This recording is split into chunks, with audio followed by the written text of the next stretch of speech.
Alhamdulillah kita masih diberikan kesehatan oleh Allah sehingga hadir pada hari yang berbahagia ini di tempat yang sangat sejuk di wilayah Kampung Lambada, Kecamatan Kemukiman Lamtoba, Kecamatan Selimung, Aceh Besar.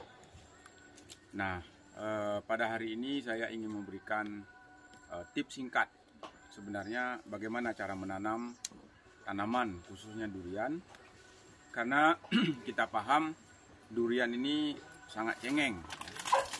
Banyak sekali orang tanam durian tapi duriannya mati. Jadi oleh karenanya itu salah satu persoalannya dimulai karena penanaman yang salah. Nah, saya ambil momen ini dalam rangka peringatan ulang tahun Partai PDI Perjuangan yang jatuh pada tanggal 10 Januari. Dan penanaman ini juga berdepatan dengan hari ulang tahun Ibu Ketua Umum, Ibu Megawati Soekarno Putri, yang jatuh pada tanggal 23 Januari. Jadi ini kita dedikasikan kepada beliau agar dipanjangkan usianya untuk memberikan arahan-arahan yang terbaik untuk bangsa dan negara. Nah, supaya tidak supaya tidak kita kehilangan momen, saya peragakan cara menanam durian yang katanya sedikit lebih sulit dibandingkan dengan tanaman-tanaman lain. Kenapa sulit? Karena durian memiliki akar yang agak sensitif.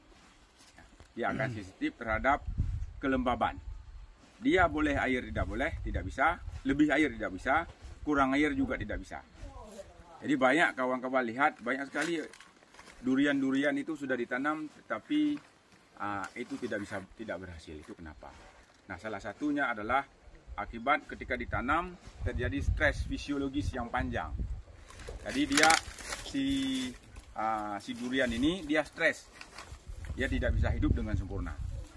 Nah, oleh karenanya idealnya, ini saya bicara idealnya adalah penanaman durian ini harus didahului dengan pembuatan lubang dulu. Lubangnya bukan hari ini sebenarnya Bang Dedi. Harus dibuat lubang itu sebulan yang lalu. Supaya kenapa? Supaya terjadi netralisir tanah. Nah, supaya proses adaptasi daripada tanah itu lebih cepat. Kebanyakan orang hari ini korek lubang, hari ini tanam. Dan itu salah besar dalam dunia tanaman. Karena itu dia akan terjadi stres di tanaman. Ketika dia tidak proses penyesuaian, dia akan mati. Itu sama dengan ketika kita misalnya kita bawa ikan dari Lamtoba ke Aceh Tengah. Dia stres, tidak bisa hidup. Tapi bagaimana bibit di Lamtoba bisa hidup di Cakengon? Kita singgahi dulu di Juli sebentar. Di Juli kita singgah dulu barang 5 hari. Habis itu naik ke Lampahan barang 5 hari. Setelah di Lampahan 5 hari, baru kita tanam di Takengon, di Tengah dengan ketinggian lebih daripada 1.200 meter DPL. Sama juga dengan tanaman, ada kalanya dia tidak cepat waktunya. Oleh karenanya dia terjadi proses penyesuaian. Nah, karena ini bibit dari Lambaru, Lamtoba nggak terlalu jauh, itu masih tolerir. Ya. Tapi kalau kawan-kawan kirimnya apalagi dari Jawa, itu biasanya kirim barang dari Jawa pakai truk berhari-hari, terus sampai sini langsung ditanam, ya nggak akan jadi. Jadi seperti itu. Karena ini dekat, bawanya pun tidak terlalu jauh. Tapi yang ideal saya katakan tadi, lubang harus dibuat sebulan sebelum penanaman. Yang kedua, itu harus diberikan pupuk kompos. Jadi tidak boleh tidak ada pupuk kompos. Harus ada pupuk kompos. Kemudian Fahad lo ngambil itu Poska barang 2 genggam. Sudah ada ya? Oke. Udah cukup. Nah, jadi intinya seperti itu. Itu betul-betul harus kita pergunakan, karena kalau tidak demikian, ketika si akar serabut itu mencoba cari makan, ketika dia sulit cari makan, dia akan stres. Maka banyak sekali tanaman-tanaman tidak tumbuh. Nah, ini kadang-kadang orang tanya, kenapa punya Pak Mus sebentar saja udah gede? Ini alpukat kita baru setahun itu, tapi sudah sebesar itu. Nah, itu teknik tanam. Ada banyak orang teknik tanam tapi kerdil. Nah, jadi hari ini saya ingin memberikan pemahaman. Sebenarnya kawan-kawan, kalau misalnya nanti sewaktu-waktu mau nanam di gunung sekalipun tidak masalah. Kalau mau nanam di gunung sekalipun tidak masalah. Tetapi konsepnya benar. Ya. Nah, nanti ini ada orang kehutanan ini. Jadi ajarkan kepada masyarakat menanam dengan tebang galur namanya. Tebang jalur. Kalau misalnya kita mau buat perhutanan sosial, hutan-hutan yang ada di gunung itu masih dalam hutan lindung, nggak apa-apa kita tanam durian. Tapi sistemnya tebang jalur. Tebang galur itulah yang nanti saya kasih nama dengan namanya Dynamic Agroforestry System. Jadi sistem daripada agroforestry yang bisa kita aplikasikan baik di lahan seperti ini maupun di lahan-lahan lain di luar sana. Nah, prinsipnya yang ingin saya katakan adalah bagaimana fungsi akar serabut ini tidak terganggu. Begitu dia masuk, dia berada dalam comfort zone atau zona nyaman. Dia kalau nggak nyaman, pasti dia akan mati. Nah, jadi oleh karenanya itu kadang-kadang orang nggak sabar. Hari ini buka lubang, langsung tanam, itu salah besar.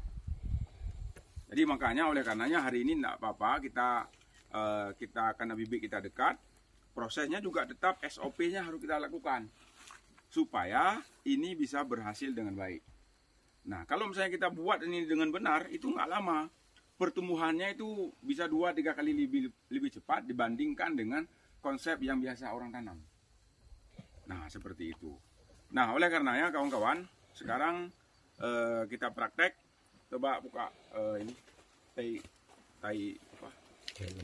pupuk usahakan di luar dulu, di luar. Pupuk usahakan yang sudah fermented, yang sudah difermentasi. Nah, jadi fermentasi itu dilakukan dengan metode memberikan mikroba. Mikroba ada yang di E4 dan ada di trichogae. Trichogae itu adalah dia bibit daripada fungisida positif, fungisida yang bagus, yang kemudian apabila digabungkan dengan mikroba yang ada di E4, jadilah dia si penyubur tanah yang sangat maksimal. Nah, tanpa ada itu dia tidak akan terurai, kawan-kawan sekalian. Tanah-tanah ini tidak akan terurai. Ketika dia tidak terurai, maka tidak bisa dimakan. Oh, kenapa tanaman saya tidak bisa besar? Padahal masakannya seperti Indomie. Indomie tidak dimasak, boleh makan, tapi beras boleh makan, tapi beras itu belum dimasak. Nah, kita masak dulu masakannya agar supaya si tanaman itu begitu dia makan, dia langsung bisa makan dengan baik. Nah, sekarang orang bilang soal organik, saya bisa sebenarnya 100% organik. Tapi sebenarnya organik 100% itu tidak terlalu penting. Yang penting adalah bagaimana sisa residu kimia dalam tanaman itu yang perlu kita perhatikan. Kadang-kadang orang salah, pokoknya organik. Organik nggak penting sebenarnya. Kan kadang-kadang yang organik itu juga prosesnya secara kimia. Nah, jadi yang paling penting kita perhatikan dalam dunia pertanian modern adalah berapa sisa residu kimia yang ada dalam makanan setelah kita setelah kita hasilkan. Kalau misalnya produk kimianya masih tolerir di bawah 7%, ya nggak ada masalah. Kecuali sudah di atas 30% kimianya, itu yang tidak boleh makan. Karena itu merusak jaringan tubuh. Nah, makanya konsep saya coba saya kombinasikan antara organik dan kimia. Coba dicampur 2 genggam aja. Itu rahnya roh. Baik, rahnya leh. Campur leh. Ya miaji lawak. Kira-kira nyom segi karena kan biasa aja agak gembur bucuk teri. Proses ini sepertinya sangat penting. Ini mengkombinasikan antara organik dan kimia. Kayak apa? Buh yuyuk. Jadi itu sebagai pupuk dasar. Nah, jadi itu sangat penting bagi si tanaman. Cukup dulu, cukup. Nah, sekarang kita tanam. Kita buka. Kenapa? Wah, nanti. Bu, baca bentar. Belah nak tanya apa ni? Bu.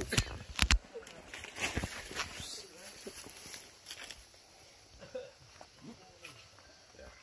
Okey. cukup. Nah, sekarang kita buka.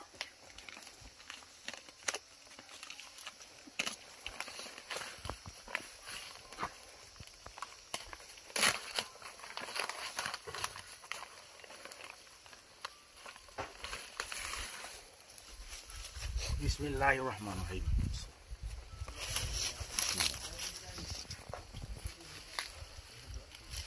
Nah, setelah kita tanam seperti ini, maka yang harus kita lakukan adalah ambil cangkul, mana cangkul? Cangkul. Yang harus kita perhatikan adalah unsur hara di atas, humus. Jangan taruh tanah ini dulu. Jangan taruh tanah yang sudah kita gali. Harusnya tadi pada saat kita gali itu pisahin. Kita pisahkan. Yang unsur hara di depan kita pisahkan sebelah sini. Yang ke dalam kita pisahkan sebelah sana. Unsur hara yang lapisan atas. Ya, unsur hara tetap harus lapis atas. Ini kita kris saja. Iya, kris ya. Gitu kris ya. Kris, kita kris saja. Kanan putih ya.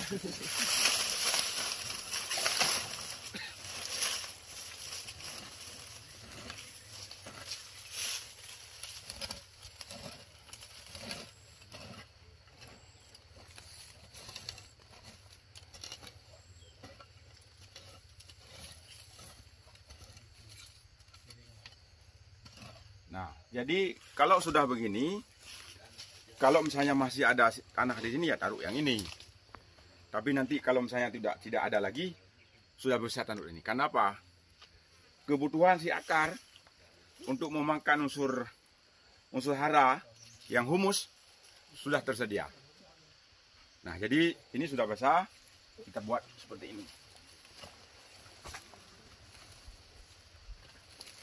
Ini nggak ada salah lagi ya.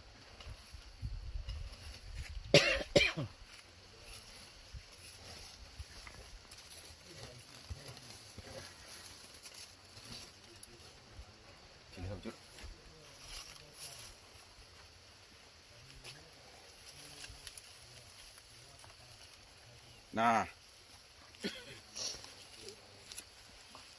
kemudian kawan-kawan sekalian, kebayangkan kita itu kan tidak open. Habis tanam sudah selesai.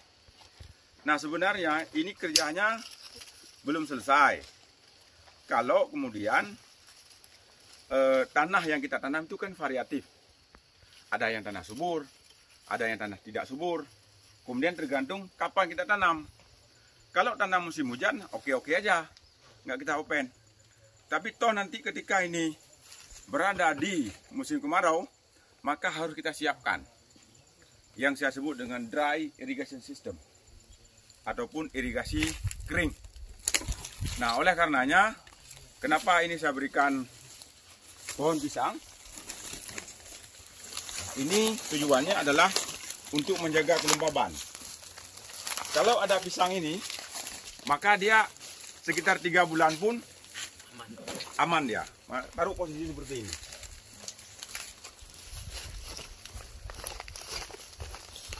Kenapa harus seperti ini? Karena nanti dia akan mengeluarkan air. Dia simpan air. Dia simpan air. Jadi seperti itu. Kemudian untuk tahap awal, supaya dia tidak terlalu ini, jadi kita cang-cang dari atas. Boleh tanaman lain, tidak masalah. Tidak mesti pisang ya.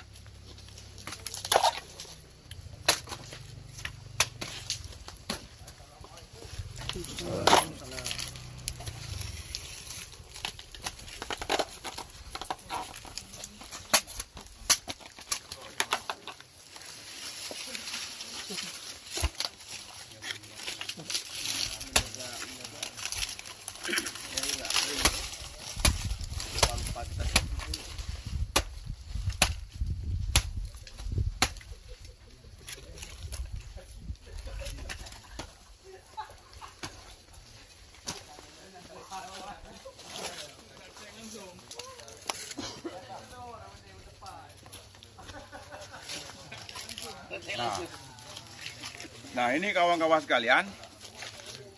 Jadi inilah konsep yang harus kita buat setiap tanaman. Jangan takut kalau misalnya agak lama. Tapi lama berhasil lebih bagus daripada cepat tapi gagal. Jadi saya pikir itu dulu konsepnya. Ini berlaku untuk seluruh tanaman. Jadi tidak hanya untuk tanaman durian, tapi untuk tanaman-tanaman lain juga sangat penting kita lakukan konsep seperti ini. Insya Allah ketika nanti kawan-kawan berkunjung kemari lagi, Sudah tumbuh. ini tidak mati. Jangan nanti hanya tinggal nama. Ya, jadi hanya tinggal nama. Tidak bagus. Seperti itu. Jadi demikian saja kita praktek kita, karena ini juga kita ingin tanamkan filosofi sebenarnya. Filosofi menanam kebaikan, menanam untuk kelestarian lingkungan, menanam untuk menjaga air, juga untuk menanam kehidupan kita. Dengan tanam durian kita berharap agar dia berkontribusi terhadap ekonomi si penanam. Insya Allah ya. Karena kalau misalnya ini jadi, nggak kurang dia 10 juta per batang nanti hasilnya, nggak kurang. Ya, jadi seperti itu. Demikian saya kawan-kawan sekalian. Mudah-mudahan ini bisa dipraktekkan. Nah, kalau misalnya mau nanam hari ini, kalau tidak bisa seperti ini jangan tanam. Nanti kita harus bongkar ulang, salah, nggak hidup. Jadi kalau kawan ada yang mau nanam, silakan. Tetapi paketnya harus seperti ini dia. Jangan seperti orang-orang tanam sekarang. Kita ini kan bukan untuk nanam proyek. Jadi nanam agar supaya yang kita tanam, saya juga ingin menggunakan momen. Kapan durian itu kita tanam? Itu pada saat hari ulang tahun Ibu Megawati. Iya. Ya, kan? Kira-kira gitu, ada momennya. Ya, kira-kira momennya seperti itu agar bisa kita gunakan. Demikian, kalau ada pertanyaan nanti kita bahas. Saya akhiri dulu. Wabillahi taufiq wal hidayah. Assalamualaikum warahmatullahi wabarakatuh. Waalaikumsalam.